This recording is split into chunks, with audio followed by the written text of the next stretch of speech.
일전에 나는 가수다라는 프로그램에서 임재범이라는 가수가 윤복희 씨의 노래인 여러분을 열창하여 폭발적인 반향을 일으킨 적이 있었습니다.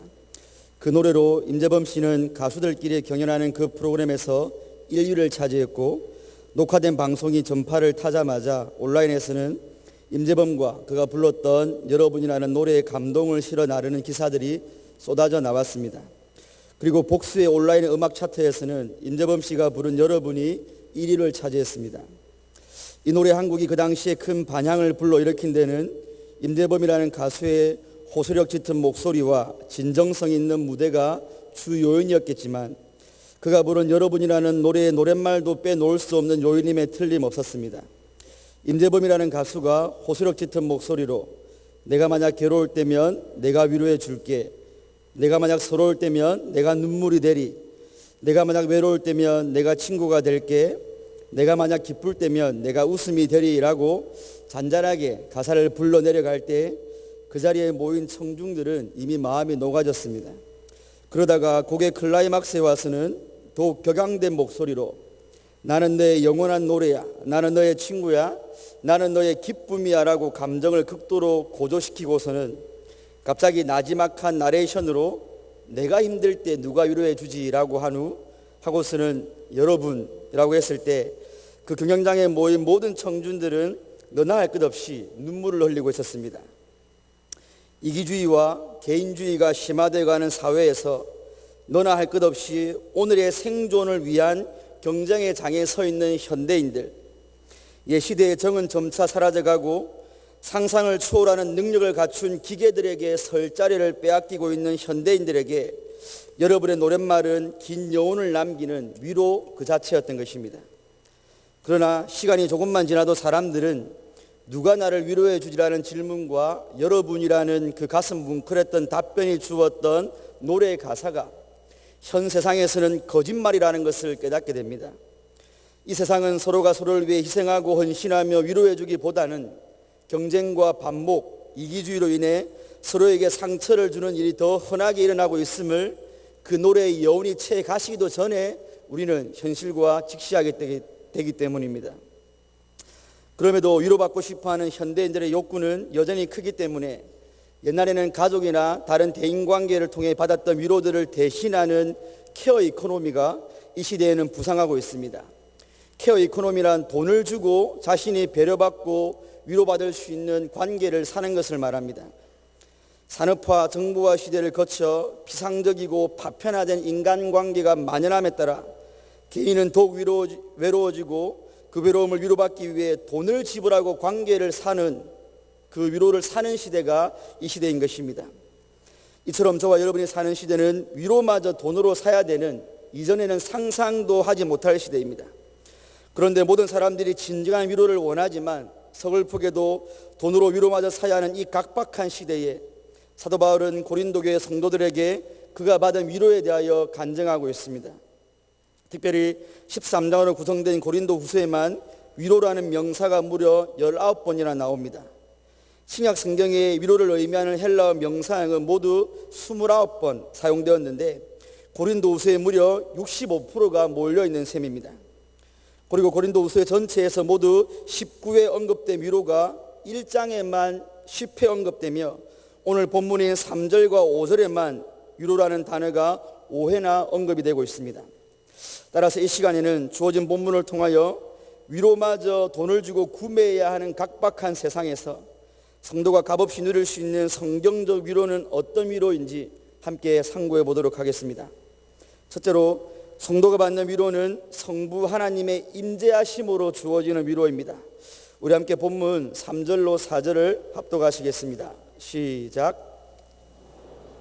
그는 우리 주 예수 그리스도의 하나님이시요 자비의 아버지시요 모든 위로의 하나님이시며 우리의 모든 환난 중에서 우리를 위로하사 우리로 하여금 하나님께 받는 위로로서 모든 환난 중에 있는 자들을 능히 위로하게 하시는 이시로다. 아멘. 이 구절들은 찬송하리로다라는 감탄사로 시작하고 있습니다. 첫 문장의 첫 표현이 찬송하리로다라고 시작할 때는 그 뒤에는 일반적으로 찬양의 이유들이 열거됩니다. 사도 바울 역시 찬송하리로다라는 감탄사 뒤에 하나님을 찬양할 수밖에 없는 이유들을 언급하고 있습니다. 바울은 4절에서 하나님께서 모든 환난 중에서 우리를 위로하여 주시는 분이라는 것으로 하나님을 향한 찬양의 이유를 밝히고 있습니다. 그런데 바울은 그렇게 모든 환난 가운데서 위로하여 주시는 하나님을 표현할 때 3절을 보시면 자비의 하나님이시요 모든 위로의 하나님이시며 라고 표현하고 있습니다. 바울이 모든 환난 중에서도 하나님의 넘치는 위로를 받았기에 모든 위로의 하나님이라고 하나님을 찬양하는 것은 당연한 것이지만 왜 바울은 그 앞에 자비의 아버지라는 표현을 덧붙였을까요? 그 이유는 자비와 위로는 서로 밀접한 관계에 있기 때문입니다.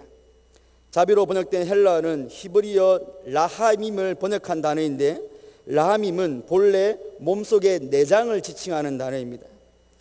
즉 불쌍한 자를 보면 내장까지 뒤틀릴 정도로 불쌍하게 여기는 마음이 생긴다고 해서 내장을 지칭하는 단어에서 동정, 긍휼, 불쌍히 여김이라는 단어가 파생된 것입니다.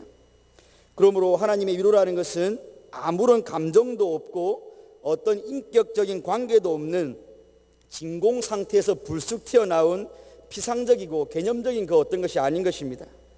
성경 저자의 단어 선택과 사용 하나하나까지도 간섭하셔서 성경을 기록해 하신 성령께서는 자비라는 단어를 통해 하나님께서 자기 백성을 얼마나 긍휼히 여기시는지를 성경의 확성기로 들려주고 계신 것입니다. 따라서 하나님의 위로라는 것은 하나님의 자비의 마음의 외적인 발현인 것입니다.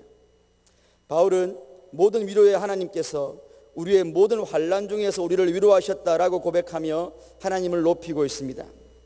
여기서 환난으로 번역된 단어는 위와 아래에서 내리 눌러서 압착된 상태를 가리킵니다. 이는 바울을 비롯한 그리스도인들이 당하게 되는 생의 환난의 강도가 얼마나 센 것인가를 우리에게 보여주는 단어입니다. 그렇다면 우리는 과연 바울은 그런 극심한 환난 가운데서 하나님께서 어떻게 해주셨기에 위로를 받았는가 하고 생각해 볼 필요가 있습니다. 오늘 본문에서는 하나님께서 구체적으로 어떻게 바울을 위로해 주셨는지에 대해서는 정확하게 기술하고 있지 않습니다. 하지만 우리는 바울이 사용한 위로라는 헬라어 단어를 통해 하나님의 위로가 어떤 것인지 생각해 볼 수 있습니다. 위로라는 헬라어 명사는 위로하다라는 헬라어 동사 파라클레오에서 파생된 단어입니다. 이 동사는 무엇의 곁에인 파라와 부르다라는 의미를 가진 칼레오의 합성으로 곁으로 부르다라는 의미를 가지고 있습니다. 이 동사에서 파생된 여성형 명사가 바로 위로라는 단어입니다. 즉 하나님께서 성도를 괴롭히고 위아래로 압착시키는 고통을 주는 이 세상으로부터 성도를 불러 하나님의 곁으로 초대하시는 것이 위로인 것입니다. 그러므로 하나님이 역사하셔서 우리의 문제들을 해결해 주시는 것만 위로가 아니라 그 문제 가운데서라도 하나님이 우리와 함께 하시고 하나님의 평강과 위로 가운데로 초청해 주시는 것이 위로인 것입니다. 사람이 원하는 방식대로의 위로라면 바울은 그 모든 환난과 고통이 없어져야 위로를 받은 것이지만 성경의 위로는 단순히 문제 해결이 아니라 문제 가운데서도 하나님의 임재하심을 경험하는 것이기에 바울은 자신의 위로가 넘쳤다라고 고백하고 있는 것입니다. 그런 의미에서 이미 이 하나님의 구원의 부르심을 받은 참된 그리스도인들은 위로의 노다지 가운데 살고 있는 자들입니다. 어떻게 그리스도인들이 모든 환난 가운데서도 위로를 주시는 하나님의 위로의 노다지 가운데 거하게 되었습니까? 그 이유는 저와 여러분들이 이 세상으로부터 나와 하나님께로 나오라는 하나님의 초대에 응하지 않을 때 하나님께서 성자와 성령으로 우리에게 와버리셨기 때문입니다. 마태복음 1장 23절에 보라 처녀가 잉태하여 아들을 낳을 것이요 그 이름은 임마누엘이라 하리라 하셨으니 이를 번역한즉 하나님이 우리와 함께 계시다 함이라 라고 했습니다.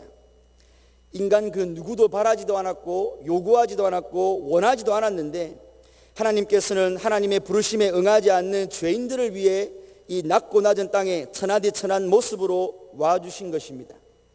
그리고 요한복음 16장 7절에서 우리 예수님께서는 내가 너에게 실상을 말하노니 내가 떠나가는 것이 너희에게 유익이라 내가 떠나가지 아니하면 보혜사가 너희에게로 오시지 아니할 것이요 가면 내가 그를 너희에게로 보내리니라고 하셨습니다. 예수님께서 승천하시면서 믿는 자들에게 오시는 보혜사가 계신데 그분이 바로 성령이시다라고 말씀해 주셨습니다. 요한복음 14장 16절에서는 내가 아버지께 구하겠으니 그가 또 다른 보혜사를 너희에게 주사 영원토록 너희와 함께 있게 하시리니라고 하신 예수님의 말씀에 비추어 볼 때 예수님도 보혜사였고 예수님을 대신하여 오시는 성령 역시 또 다른 보혜사인 것입니다. 예수님께서는 완전한 하나님이시면서 동시에 완전한 사람이시기에 그 육신으로는 이스라엘 지경에만 계실 수밖에 없었습니다. 근데 이제 승천하신 예수님께서 승천하시고 하나님 보좌 우편에 가신 후에 당신의 영이신 성령을 통해 온 세상 모든 민족의 자기 백성에게로 찾아와 주신 것입니다. 여기서 성령님과 예수님께 사용된 보혜사의 헬라어가 파라클레토스라는 남성형 명사인데 이 명사 역시 파라클레오라는 동사에서 파생된 단어입니다. 이 동사의 여성형 명사가 위로라는 단어였고 남성형 명사가 보혜사로 번역된 위로자, 돕는 자, 변호자라는 단어인 것입니다. 이처럼 하나님께서 주시는 위로는 자비하신 하나님께서 죄인들에게로 찾아오시는 것입니다. 원래 우리는 하나님과 함께 할 수 없는 죄인이었지만 하나님께서는 그런 죄인들에게로 친히 찾아오셨습니다. 찾아오셨을 뿐만 아니라 이제 하나님께서는 성령으로 우리 안에 들어와 계시며 예수님을 통해 우리를 향해 친히 말씀해주고 계신 것입니다. 바울은 그의 선교 사역 때마다 이렇게 함께 해주시고 그의 곁에서 말씀해 주시는 하나님의 위로를 경험한 자였습니다. 사도행전 23장 11절에서 그날에 그 밤에 주께서 바울 곁에 서서 이르시되 담대하라, 내가 예루살렘에서 나의 일을 증거한 것 같이 로마에서도 증거하여야 하리라 하시니라고 했습니다. 하나님께서는 바울이 예루살렘에서 주님을 변호하다가 유대인들의 폭동으로 생명의 위협을 당할 때 그의 곁에 서서 그를 위로해 주셨던 것입니다. 디모데후서 4장 17절에서도 주께서 내 곁에 서서 나를 강건케 하심은 나로 말미암아 전도의 말씀이 온전히 전파되어 이방인으로 듣게 하려 하심이라고 했습니다. 바울은 로마의 감옥에 2차로 추옥되어 곧 참수를 기다리고 있을 때에도 주님께서 자기 곁에 서서 자기를 강건케 해주었음을 디모데에게 간증하고 있는 것입니다. 이처럼 하늘에 계신 하나님께서 땅에 있는 죄인들 곁으로 오셔서 함께 해주시고 세밀하게 말씀해 주시는 것이야말로 세상에 없는 기독교만의 그리고 성경적인 위로인 것입니다. 이 위로는 바울이 말한 대로 모든 환난 중에도 위로를 줄 수 있는 강하고 능력 있는 위로임에 틀림없습니다. 우리 신앙의 선배들은 이와 같은 하나님의 위로를 받는 데 있어서 저와 여러분들이 참으로 배울 점이 많은 삶을 사셨던 분들입니다. 사무엘 러더포드의 서한집이라는 책이 있습니다. 이 책은 스코틀랜드의 러더포드 목사님께서 복음 때문에 감옥에 갇혔을 때 그의 성도들에게 옥중에서 보낸 편지를 묶어놓은 서한집입니다. 이 목사님은 17세기에 태어난 청교도 목사님으로서 많은 고통과 시련을 당했지만 꿋꿋이 주님의 양들을 목회하는 데 헌신하고 신실했던 분이시고 또한 특별히 17세기에 웨스트민스터 신앙고백서를 작성할 때 스코틀랜드 대표로 가셔서 많은 영향을 끼친 분이기도 합니다. 이 목사님이 옥중에서 오늘 그리스도인 여성에게 그녀의 딸이 죽었을 때 보낸 위로 편지의 한 대목은 이렇습니다. 부인, 당신에게 지워진 그리스도의 십자가의 가장 무거운 끝은 당신의 강하신 구주께 얹혀 있다는 것을 알고 계시리라고 저는 확신하고 있습니다. 부인께서 지치시면 그가 당신과 당신의 짐을 함께 짊어지실 것입니다.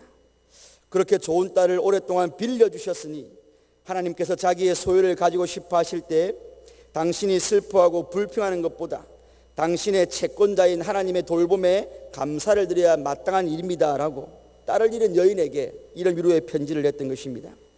다음은 캔무어 부인에게 보내는 목사님의 편지인데 교회가 혼란스럽고 목사님의 사모님이 죽음 뒤에 보낸 편지입니다.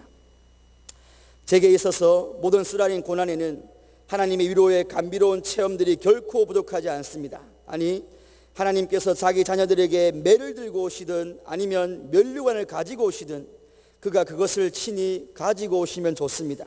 예수여, 어떤 식으로 오시든지 우리가 당신을 뵐 수만 있다면 환영합니다.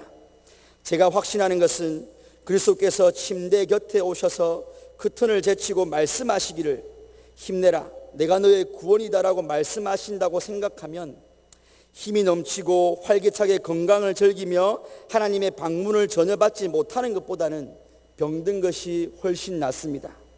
저의 아내는 1년 1개월 동안 질병과 고통을 받은 후 이 세상을 떠났습니다. 하나님이 하신 일이니 그의 이름을 찬양합니다 라고 편지를 썼습니다. 러더포드 목사님은 감옥에서 자신의 교구 성도의 딸이 죽었다는 소식을 듣고도 딸을 잃은 그 어머니에게 당신이 가장 힘들어하는 바로 그 시기에도 당신이 지고 있는 십자가의 가장 무거운 부분은 예수께 얹혀 있습니다 라고 위로했습니다. 러더포드 목사님은 또한 당신의 사모님의 소천을 겪고 난 후에 편지하기를 하나님께서 매를 가지고 오시든 면류관을 가지고 오시든 하나님이 나에게 오는 것만으로도 하나님을 환영하고 그분을 뵐 수 있는 것만으로도 감사한다라고 했습니다. 차라리 내가 건강하고 내가 아무 문제 없이 하나님의 방문을 받지 못하는 것보다 내가 질병 가운데 병상에서 하나님의 얼굴을 배우는 것이 더 복되다라고까지 말을 했습니다. 이처럼 하나님의 참 성도들은 모든 환난 가운데도 그 환난 때문에 실족하거나 침륜에 빠지지 않고 하나님으로 인해 넘치는 위로를 받았던 자들입니다. 사랑하는 딸이 부모보다 먼저 세상을 떠나고 사랑하는 사람이 곁을 떠났다는 것은 기실 큰 고통이며 큰 슬픔임에 틀림없지 않습니까? 그러나 인생에 당하는 모든 고난과 환난을 대하는 태도와 그 대처법은 성도와 불신자가 분명히 달라야만 합니다. 하나님을 모르는 불신자가 세상 것을 의지하여 위로를 삼는 것은 그들의 본성이니 어쩔 수 없지만 하나님의 성도라면 그 고난의 위로자를 오직 하나님으로만 삼아야 하는 것입니다. 오직 하나님만이 위로의 하나님이시기 때문에 그렇습니다. 바울은 하나님의 위로는 모든 환난 중에서 우리를 위로했다라고 분명하게 고백하고 있지 않습니까? 하나님의 위로를 아는 것과 그 위로를 내가 내 삶에서 실제적으로 누리는 것은 천지 차이입니다. 아무리 위로에 대한 성경 지식이 뛰어나도 정작 환난의 때에 저와 여러분들이 그 위로가 안 된다면 무슨 쓸모가 있겠습니까? 그러므로 하나님의 위로를 곰곰이 묵상해 보시기 바랍니다. 하나님께서 저와 여러분들에게 지금도 임마누엘 하시면서 우리를 위로해 주고 계십니다. 그러니 여러분이 위로의 대상으로 삼은 세상 것들을 속히 걷어내시고 오직 하나님의 위로를 여러분의 위로의 전부로 삼으시기 바랍니다. 그럴 때 성도는 이 세상은 감히 줄 수도 없고 흉내낼 수도 없는 평안과 위로가 여러분들 안에 흘러넘치게 될 것입니다. 둘째로 성도가 받는 위로는 성자 예수님으로 말미암는 위로입니다. 다 함께 본문 5절을 합독하시겠습니다. 시작. 그리스도의 고난이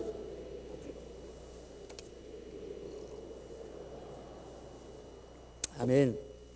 바울은 5절에서 그리스도의 고난이 우리에게 넘친 것 같이 우리의 위로도 그리스도로 말미암아 넘친다라고 하면서 자신이 겪는 고난과 위로가 그리스도와 직접적으로 관계가 있음을 말하고 있습니다. 우리는 이 구절에서 바울이 받은 고난의 성격을 규명할 수 있습니다. 바울이 당한 고난의 성격은 그리스도를 위한 자발적이고 적극적인 고난이었지 바울 자신이 그 자신의 죄로 인해 당하는 마땅히 당해야 하는 그런 처벌적인 고난이 아니었던 것입니다. 이 고난은 바울의 구주이신 그리스도께서 이미 경험했던 고난이며 나아가 이제 그리스도를 따르기 원하는 모든 자들도 함께 동참해야 하는 고난이었던 것입니다. 그러므로 바울에게 넘친 그리스도의 고난은 그리스도의 복음을 위해 수고하는 자가 한결같이 받아야 하는 공통된 고난을 의미하는 것입니다. 이를 두고 바울은 골로새서 1장 24절에서 내가 이제 너희를 위하여 받는 괴로움을 기뻐하고 그리스도의 남은 고난을 그의 몸된 교회를 위하여 내 육체에 채워놓으라고 했습니다. 또 로마서 8장 17절에서는 자녀이면 또한 후사 곧 하나님의 후사요 그리스도와 함께한 후사니 우리가 그와 함께 영광을 받기 위하여 고난도 함께 받아야 할 것이니라 라고 규명하고 있습니다. 바로 이 고난을 바울이 받은 것입니다. 주의 영광에 동참할 자들이 반드시 받아야 하는 그 그리스도를 위한 그 고난인 것입니다. 바울은 그리스도를 위한 고난이 넘친다라고 했는데 이 넘친다라는 단어는 계속과 반복적인 의미를 가지고 있습니다. 이는 바울의 고난이 차고 넘침이 단지 지나간 과거의 일이거나 일시적인 것이 아니라 바울의 삶에 항상 그림자처럼 따라다녔음을 보여주는 것입니다. 하지만 바울은 예수님 때문에 고난만 넘치도록 받은 것이 아니었습니다. 바울은 이어지는 구절에서 우리의 위로도 그리스도로 말미암아 넘친다라고 고백하고 있기 때문입니다. 그런데 바울은 그리스도를 위한 고난과 그리스도께서 주시는 위로 사이에 무엇과 같이라는 접속사를 사용하여 고난과 위로가 서로 정비례의 관계에 있다는 것을 보여주고 있습니다. 이는 바울이 받았던 위로가 고난과 동일한 방법과 동일한 정도로 바울에게 주어졌다는 것을 보여주는데, 즉 고난이 그리스도 때문에 받은 고난이었던 것처럼 위로 역시 그리스도로 말미암아 주어졌고, 고난이 차고 흘러 넘쳤던 것처럼 위로 역시 그의 평생에 차고 넘쳤음을 의미하고 있는 것입니다. 그러면 중요한 것은 이 넘치는 위로가 어떻게 그리스도로 말미암아 바울을 위시한 저와 여러분들에게 주어지냐는 것입니다. 이 질문에 대한 답은 바로 예수님께서 저와 여러분들을 위하여 버림을 받으시고 그 모든 축복에서 제외되셨기 때문에 그러합니다. 본문의 3절에서 바울은 우리의 아버지는 자비의 아버지시요 모든 위로의 하나님이시다라고 했습니다. 그렇습니다. 그 자비의 하나님이시요 위로의 하나님이신 그 하나님께서 자신의 독생자 예수님께 대해서만큼은 얼마 동안 무자비하셨으며 위로를 거두셨던 것입니다. 십자가 위에서 아들 예수님께서는 그 자비의 성부 하나님께로부터 그 어떤 동정도 얻지 못하고 오직 자기 백성의 죄를 다 짊어지고 죽어야 할 어린 양이었습니다. 우리 예수님께서는 저주받은 자로 나무에 달려 하나님의 임재로부터 끊어지심으로 죄인들에게 하나님의 임재하심이라는 위로를 전달해 주신 것입니다.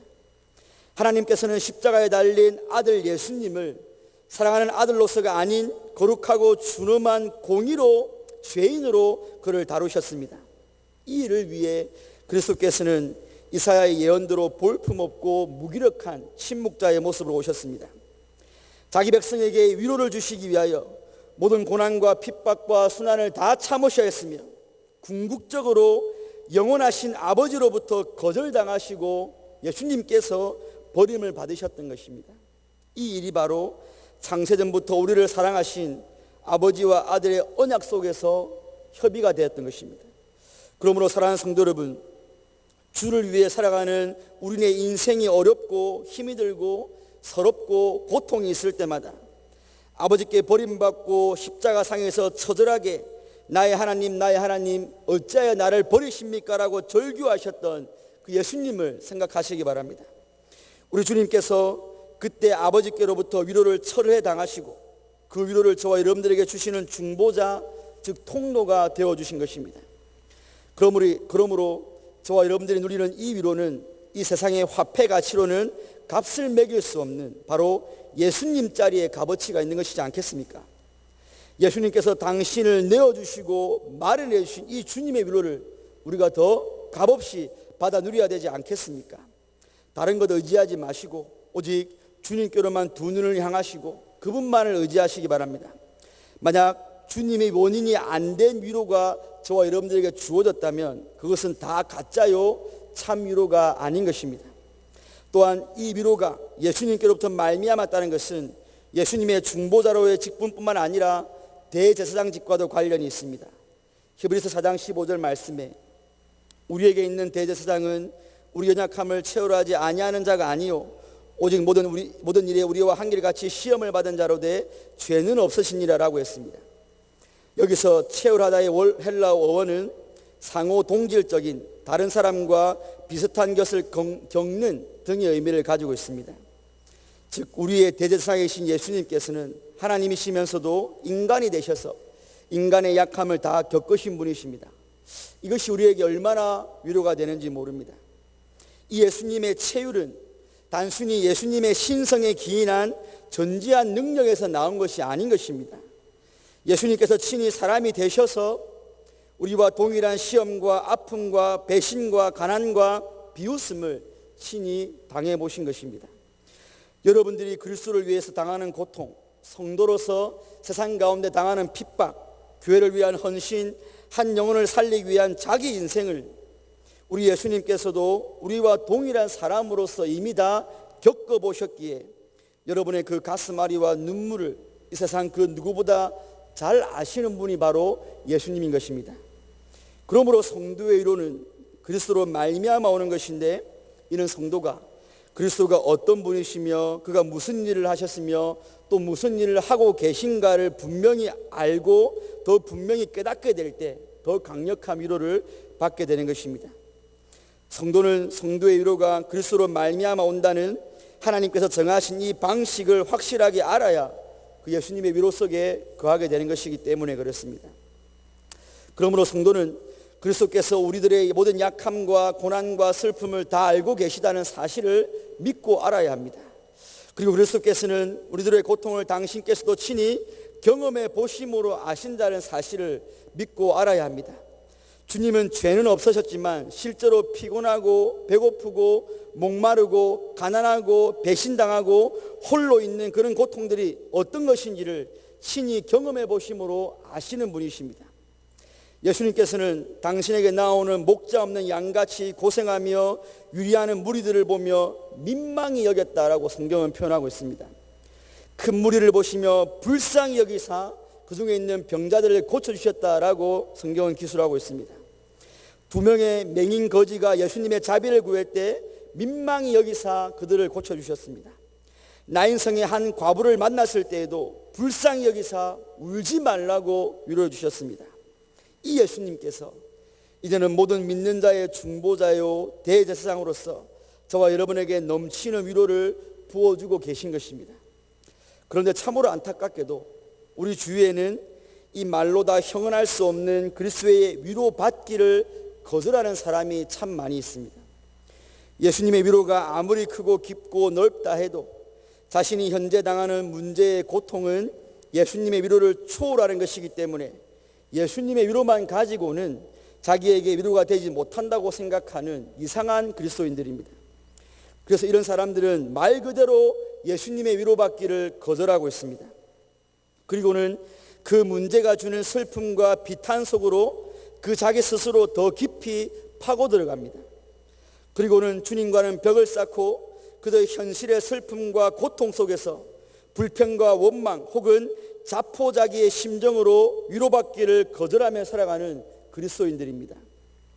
문제가 어려우면 어려울수록 그 충격이 크면 크고 길면 길수록 더욱 위로자가 되시는 예수님께로 나와야 되는데 오히려 성도라는 사람들이 문제를 만나면 세상 속으로 그리고 그 문제 속으로 파고 들어가서는 자기만 힘든 것처럼 자기만 당하는 고통인 것처럼 예수님을 피하고 교회를 피하는 것은 참으로 안타까운 일이 아닐 수가 없는 것입니다.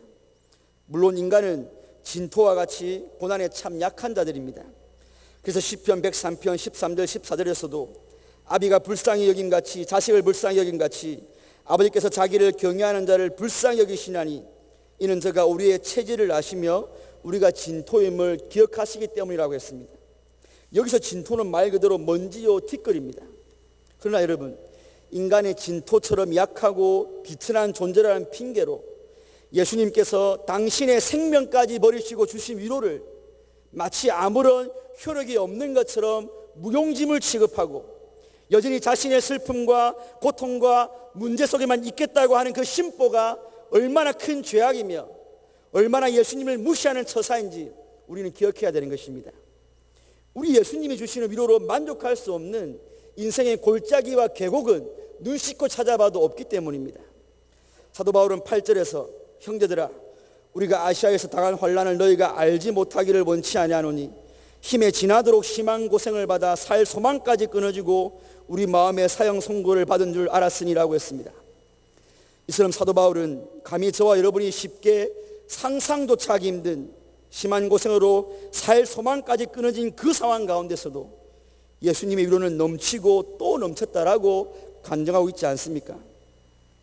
사랑하는 기냥의 성도 여러분, 한국의 경제학자 이정전 교수라는 분이 쓴 우리는 행복한가라는 책에 보면 1945년부터 2000년까지 미국의 1인당 국민소득과 행복지수의 변화를 나타내는 그 그래프가 나와 있는데 재밌는 결과는 미국 사람의 1인당 국민소득은 그 사이에 3배나 증가하였지만 나는 행복합니다라고 고백한 미국인의 비율은 전혀 늘지 않았다는 것입니다. 2007년 미국의 부대통령이었던 엘 고어 씨는 물질적 풍요가 역사상 최고조에 이르렀지만 인생의 허무함을 느끼는 사람의 수 역시 최고조에 이르렀다라고 말을 했습니다. 그리고 그 책에 보면 이런 현상은 비단 미국만의 문제가 아니라 일본, 독일, 한국을 비롯한 급속한 경제 성장을 이룬 많은 나라들이 이런 현상에 다 포함된다라고 말을 했습니다. 이 책을 쓴 이정전 교수라는 분이 그의 책에서 행복해지기 위한 방법으로 긍정적인 마인드를 강조하고 신앙이 없어도 사람이 내재된 어떤 능력을 발휘하면 된다는 것을 볼 때 이 사람은 성도는 아니라고 여겨집니다. 하지만 우리가 생각해 봐야 하는 것은 이처럼 불신자도 사람이 물질이 사람을 행복하게 하지 못하고 물질이 사람을 위로하지 못한다라고 글을 쓰는데 하나님을 섬기는 기독교 안에서는 여전히 세상 재화의 획득과 축복, 사회적 지위의 상승, 세상적 번영과 문제 해결 등으로 하나님의 위로를 정의 내릴 때가 많다는 것입니다. 설령 하나님의 은혜로 물질이 많아지고 우리의 삶이 형통하고 번영해진다 해도 성도의 위로는 언제나 삼위 하나님이어야만 되는 것입니다. 세상보다 더 크시고 더 위대하시고 이 세상의 주관자 되시는 그 하나님께서 우리와 함께 하신다는 임마누엘의 사실이 저와 여러분들의 누릴 진정한 위로인 것입니다. 나와 함께 하시는 그분께서 내가 겪고 있는 환난에 당장 어떤 조치를 취해 주시지 않으신다 할지라도 그분이 나와 함께 계시사 나를 보호해 주시며 나에게 말씀해 주신다는 그 사실만으로도 참 성도는 찬송하리로다. 하나님은 모든 위로의 하나님이십니다 라며 감사의 고백을 드릴 수 있는 거지 않겠습니까? 주를 위해 좁은 길을 걸어가는 것이 녹록치 않다 할지라도 진토와 같은 날 위해 당신의 목숨까지 버리신 예수님을 생각할 때 성도는 그 고난 너머로 그리스도의 위로가 넘쳐 흘러야 되지 않겠습니까? 사람으로 오신 예수님께서도 복음을 위해 그분의 주름이 넣으셨을 것입니다. 그분의 손과 발은 중동의 더위와 모래바람으로 그을리고 거칠어지셨을 것입니다. 주의 여러 대적들의 미움과 위협, 가까운 제자들의 무지와 배반은 예수님의 마음을 아프게 했을 것입니다. 무엇보다 십자가 위에서 영원부터 함께 해왔던 성부 하나님으로부터의 끊어짐은 땀이 피가 되도록 기도하실 만큼 예수님의 마음에 고통을 주었습니다. 이 모든 것을 다 경험하신 예수님께서 오늘 주님을 위해 그 길을 똑같이 걸어가는 성도의 고통을 다 체열하시며 작은 신음 하나까지 다 들으시며 그 요동치는 마음까지 다 헤아려 주고 계신 것보다 더한 위로를 저와 여러분들이 어디에서 찾는단 말씀입니까? 그러나 저와 여러분은 이 위로를 여러분 자신들만 가지고 있어서는 안 됩니다. 저와 여러분들이 받은 성경적 위로는 4절 하반절에서 표현한 것처럼 모든 환난 중에 있는 자들을 능히 위로하게 하는 위로이기 때문입니다. 하나님께서 우리에게 위로를 주실 때 그저 그 위로를 통해 나 개인 한 명이 위로받기만을 바라고 주신 것이 아닙니다.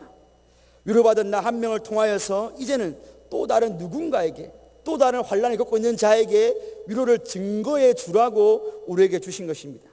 그러므로 교회는 하나님으로만 위로받는 공동체이면서 동시에 그 위로의 전달자들이 되어야 되는 것입니다. 만일 저와 여러분들이 고통 속에서 바로 그 순간에 참 위로를 주시는 분이 주님이심을 알게 된다면 또 환난 중에서 내가 그리스도 안에서 어떻게 평강을 얻는지를 알게 되었다면 동일한 고통을 받는 내 지체에게 그것을 증거하는 것은 우리의 즐거운 의무이자 그리스도인들의 특권일 것입니다. 그리스도께서 고난받으심으로 우리를 위로해 주셨듯이 저와 여러분도 고난받는 삶을 통하여 그리스도의 위로를 더 알아가게 되고 그 위로로 다른 지체들을 위로하는 하나님의 위로의 전달자가 되어야만 되는 것입니다. 배고파 본 사람이 굶은 사람의 심정을 잘 압니다. 사업에 망해본 사람이 망한 사람의 형편과 사정을 잘 압니다. 그 병을 알아본 사람만이 동일한 처지에 있는 환자를 가장 잘 이해할 수 있습니다. 저처럼 머리숱이 없는 사람이 여러분 머리숱 없는 사람들의 마음을 잘 알게 되어서 함부로 노릴 수 없는 것입니다. 여러분 그러니 교회 안에는 위로받을 자격이 없는 자들에게 베풀어 주신 하나님의 위로의 가치를 아는 자들이 많으면 많을수록 그리고 주님을 위한 고난을 겪는 자들이 많으면 많을수록 우리 경양교회 안에는 서로가 서로에게 나누어 줄 수 있는 하나님의 위로도 더 차고 넘치게 될 것입니다. 여전히 세상 것으로만 위로를 받는 자들, 또 그것을 자랑하는 자들은 교회에서는 할 말이 없어야 됩니다. 다 하나님의 위로를 이야기하는데 자기만 동떨어진 이야기를 하는 것이 부끄러울 정도로 우리 경양교회 안에는 하나님의 위로를 아는 자들로 차고 넘쳐야 합니다. 아무쪼록 경양의 모든 성도님들이 모든 환난을 견디게 하시는 하나님의 위로를 받은 공동체요, 그 위로로서 모든 환난 가운데 있는 자들을 능히 위로하는 위로의 전달자들이 되시기를 주님의 이름으로 축원드립니다.